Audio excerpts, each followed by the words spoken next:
I'm going to that store's facility and see what they're selling it for online. And if it's the same price, that's okay. If it's got free shipping attached to it, and I'm shipping to Arkansas and Texas and wherever, Georgia, okay, what do you say? Yes. So as a business, then, you need to really make sure that your website is ready for the holiday season. Correct. Okay. And also, if you are unable to have all that up on your website, would you, or maybe you don't have it on your website, would you recommend a business establishment to offer something in the store to make sure that they don't lose that customer? What would some recommendations be? Absolutely so. If you don't have an online presence, you can put a little banner up there and say, free shipping, and one thing, you're taking a load off the consumer's back. They don't have to find a UPS store. They don't have to find a FedEx location. So, they don't have to wrap it. They don't have to wrap it, yeah. Richard does all the wrapping in our house. So and finding boxes to fit all the stuff in isn't cheap either. Oh, Lordy, so, yes. If they're willing to take that load off of you, hey, my suggestion is do it. Do it now on laying it out there. But, the thing that we have to look at, when we look at these online factors is I'm not worried about so much how many visitors you get to your website. I'm not saying that's not an important number because it is. But what's important, are you getting the click-through? The click-through is gold because after that comes the sale. If you're competitive on the sales side, which we'll deal more of here in a little bit, that'll take care of itself. But the click-through is you have enticed them. You have put images, your verbiage, the physical location of it on a web page in just the right spot for them. And that is a difficult thing to do. I mean, it sounds really easy. I'll go get a website and I'll put a few images up there, buy now button, and let her rip. But that's not enough. You really have to get strategic and think about this. Are you going to put your highest price object first? You're going to put your lowest price object first? Or are you going to put your best seller first?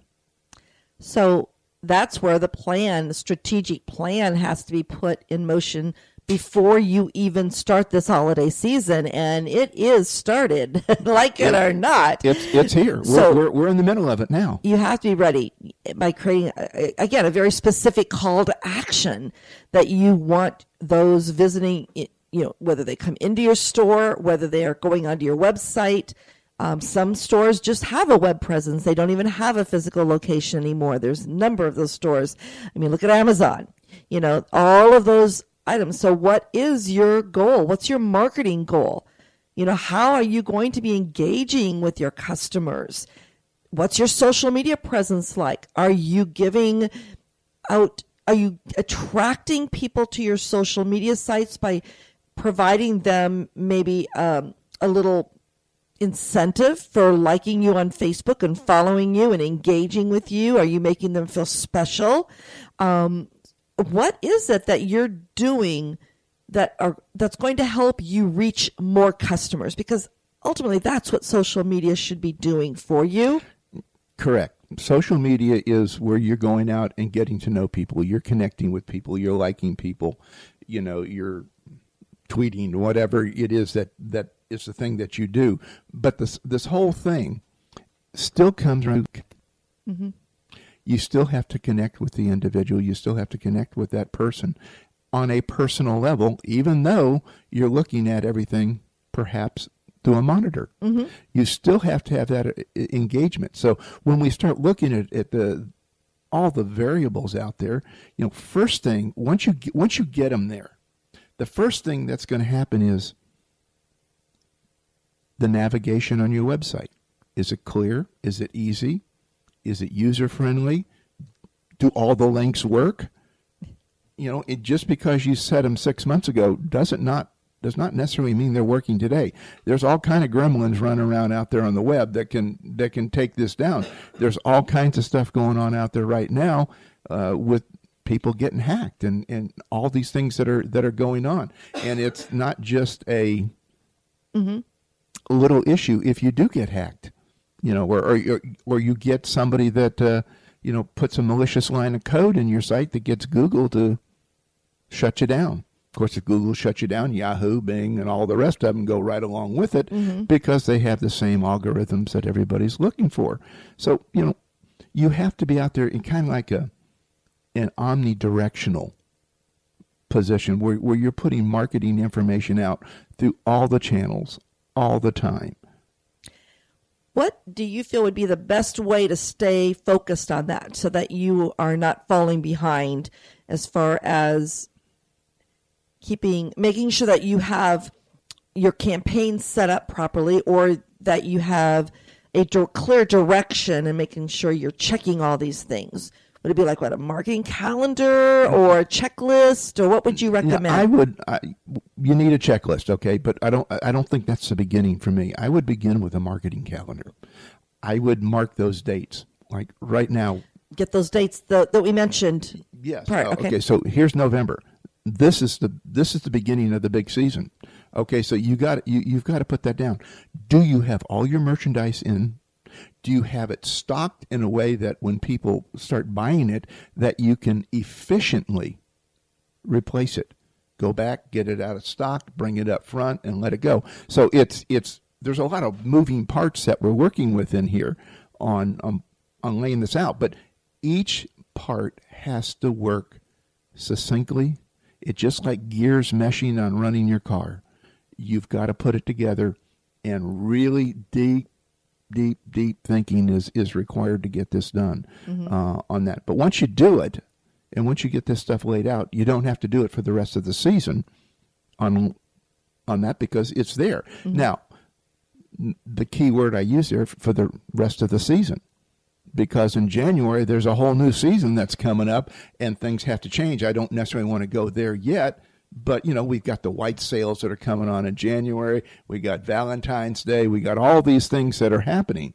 I know. In fact, again, the National Retail Federation says that November, December, and January are those 3 months you really need to be very focused on what your offers are, what your campaigns are, because that's where 20 to 40% of your yearly sales come in if you're a retail establishment.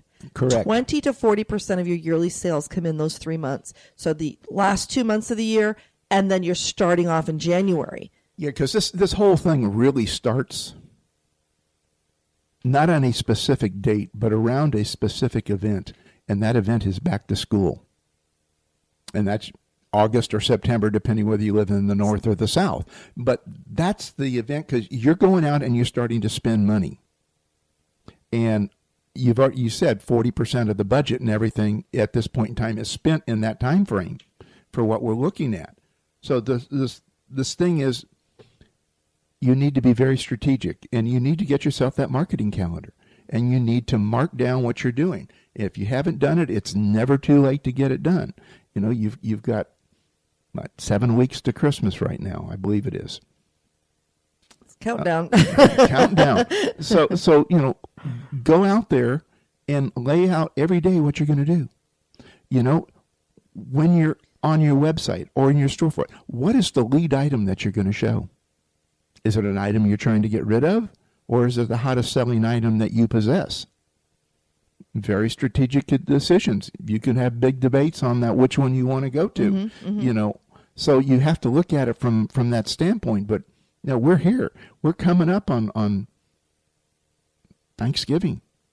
Black Friday's largest shopping day of the year, period. And so we look at those, and we come back into Cyber Monday, the largest shopping day, the Monday following Thanksgiving. And also, that Small Business Saturday there between Thanksgiving and Black Friday and Cyber Monday, it was started by American Express. Correct. And I'm trying to think how many years ago. Was it 4 or 5? 4 or 5 years ago? I'm not sure. It's a great program, you can, to go to smallbusinesssaturday.com website and read a little bit about it and how you can actually encourage people to buy local. That's the whole purpose of it, is to bring awareness to all of the local merchants in your area. There's a number of different facilities that will put on maybe vendor tables that you can maybe grab and be there, especially home-based businesses, different crafts, different businesses that sell crafts, where they can actually tap into an association where they're going to be promoting the whole event and bring the people to you, because that's what we have to focus on, is how are we going to reach the people? And that's why I love Small Business Saturdays so much, because it is that emphasis on buying local. So if you see information out on social media for your community, or if you know of some buy local events that are happening on Small Business Saturday, definitely help spread the news, and also go look and see what they have. There's, I'm kind of beyond that point of buying all the, I love homemade gifts. I loved something unique. I love different things, and I used to make those. That was another whole other life. When you had free time, right? Yeah, free time, when I was a stay-at-home mom. But, now it's like I love to find something unique. And the best times to go out. I know there's a lot of craft shows throughout the whole month of November, the months of November and December. So you can go to different church bazaars, etc. But Small Business Saturday really lets you go down into the little downtown areas. Here in Brevard, we have downtown Melbourne. We have, Cocoa Village. I know Titusville has a beautiful downtown area. Cocoa Beach. They all do. All of our little towns. We live in a little town called Satellite Beach, and they have the Founders Day, which is this Saturday, I believe. Yes. And they'll have a bazaar and everything. So go take advantage of, meeting people, networking, and also spreading, goodwill, and just get to know these individuals. And oh my gosh, I know you'll find something unique. And what you're doing is you're contributing back into your economy, to the local economy. Exactly. At the very hub of what's there. Small businesses. Mm-hmm. Small businesses still drive this nation. They really do. Now, some of the other offers that businesses can actually put in place too, Richard. It isn't just driving people into the store on their website. We want to do that, but we have to do it again with that specific call to action.